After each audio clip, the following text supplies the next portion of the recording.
Pour le premier exercice, nous avons à compléter des tableaux de signes et des tableaux de variation. Donc, si la fonction f est décroissante sur l'intervalle moins l'infini 5, c'est que la fonction dérivée, si elle est définie, est négative.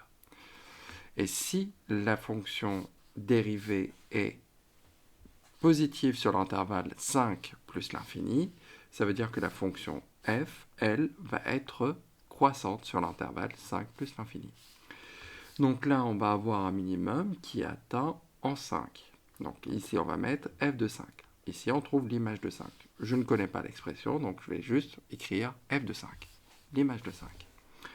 Alors, pour cette fonction g, je connais le signe entre moins l'infini et moins 2, c'est négatif, donc la fonction g va être décroissante sur cet intervalle.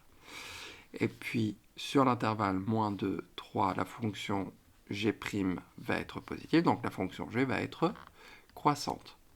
Si je sais que la fonction g est croissante sur l'intervalle 3 plus l'infini et que la fonction g' est définie sur l'intervalle 3 plus l'infini, ça veut dire que la fonction dérivée est positive.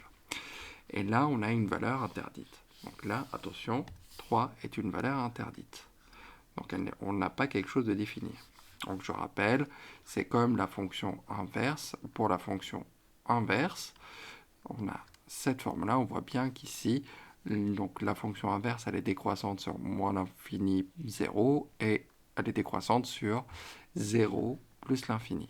Elle n'est pas décroissante sur R tout entier. Attention, sachant qu'elle n'est pas définie pour 0. Ici, on a une fonction f et on va dériver, mais il faut montrer qu'elle est dérivable. La fonction f, c'est une fonction polynôme du second degré. Donc pourquoi elle est dérivable? F est une fonction polynôme. Une fonction polynôme. Si c'est une fonction polynôme, alors elle est dérivable sur R. Elle est dérivable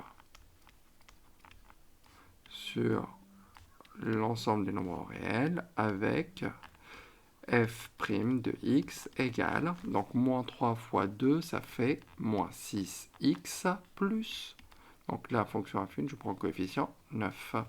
Et voilà, donc là on se retrouve avec une fonction affine. Il faut avoir le tableau de signes de la dérivée. Attention, là on a une fonction affine, donc là il faut savoir pour qu'une fonction affine, elle va s'annuler en x0 pour calculer x0, je rappelle. Donc là, x0, là où s'annule la fonction affine, je vais faire moins 9 divisé par moins 6. Moins par moins, ça va faire plus. 9 divisé par 6, on peut simplifier par 3. Donc 3 fois 3 sur 3 fois 2, je peux supprimer. Donc il va me rester 3 demi, ou 1,5. Donc là, ici, finalement, g' de x va s'annuler en 3 demi. Le coefficient est négatif, donc ça veut dire que la fonction f' est décroissante. C'est une fonction affine décroissante qui s'annule ici. Donc là, si elle est décroissante, elle est positive avant, négative après. Donc hop, si elle s'annule en 3 demi. Donc à gauche, c'est le côté le plus haut, à droite, c'est le côté le plus bas. Et voilà, donc là, on a le tableau de signe de la fonction, d'ailleurs c'est f', pardon, de la fonction f'. Si on a le tableau de signes, je sais que f va être croissante sur l'intervalle moins l'infini, 3 demi.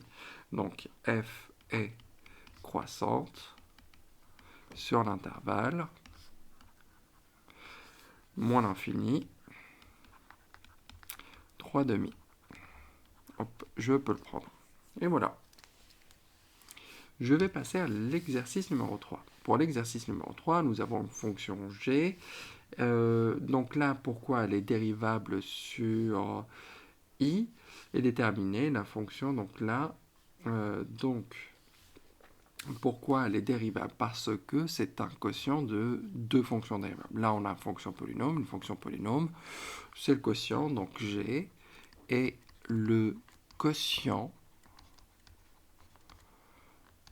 de deux fonctions dérivables. donc elle est dérivable. Elle est dérivable parce que c'est le quotient de fonction dérivable. Fonction dérivable. Donc normalement, ça, je vois que là, on a une identité remarquable, c'est x au carré moins 1, ça sera plus facile à dériver. Et en bas, on a x au carré moins 4. Donc là, c'est de la forme u de x sur v de x. Donc là, je vais prendre, hop, je décale un tout petit peu et je vais prendre à côté un brouillon. Donc qu'est-ce que j'ai? U de x, vous pouvez l'écrire dans la copie, hein. Donc v de x, c'est une façon de justifier. Donc x au carré moins 4. Donc là, je vais avoir x au carré moins 1. U' de x, ça va être 2x. V' de x, ça va être 2x aussi. Et voilà. Donc une fois qu'on a ça, donc si c'est le quotient de deux fonctions dérivables sur i, alors ça, elle est dérivable. Alors g est dérivable. Dérivable sur i avec g' égale g' de x. Là, c'est parce qu'on n'a pas beaucoup de place. C'est pour ça que, hop, on va voir. Donc là, on va faire, hop, donc on va faire 2x multiplié par x au carré moins 4 moins 2x facteur de x au carré moins 1. Tout ça sur le carré de x au carré moins 4. Alors, quand je vais développer, je vais avoir 2x au cube, ou je vais prendre, voilà, 2x au cube, moins 8x, moins 2x au cube, plus 2x. Le tout sur x au carré, moins 4, tout ça au carré. Donc 2x au cube et moins 2x au cube, ça s'élimine. Qu'est-ce qui va me rester? Il va me rester quoi? Il va me rester moins 8x plus 2x, ça nous fait moins 6x. Tout ça sur, hop, le carré de x au carré pour 4. X au carré moins 4, tout ça au carré. Donc là, on a une fonction affine qui s'annule en 0. Donc moins l'infini plus l'infini, on a 2 moins 2 qui sont deux valeurs interdites que je vais enlever. Je sais que ça s'annule en 0. À gauche, donc, elle est décroissante. Donc là, on voit bien qu'une fonction affine. Donc là, le quotient va avoir le signe du numérateur parce que en bas, c'est positif. Donc on va regarder le signe du numérateur. Le signe du numérateur, donc là, on a une fonction affine qui s'annule en 0. Elle est décroissante, donc elle va être positive à gauche et négative à droite, puisque le coefficient est négatif. Donc là, la fonction g, comment elle va être? Elle va être croissante, croissante, décroissante, décroissante.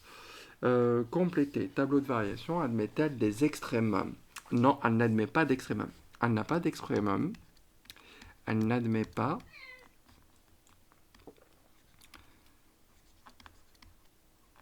d'extrémum.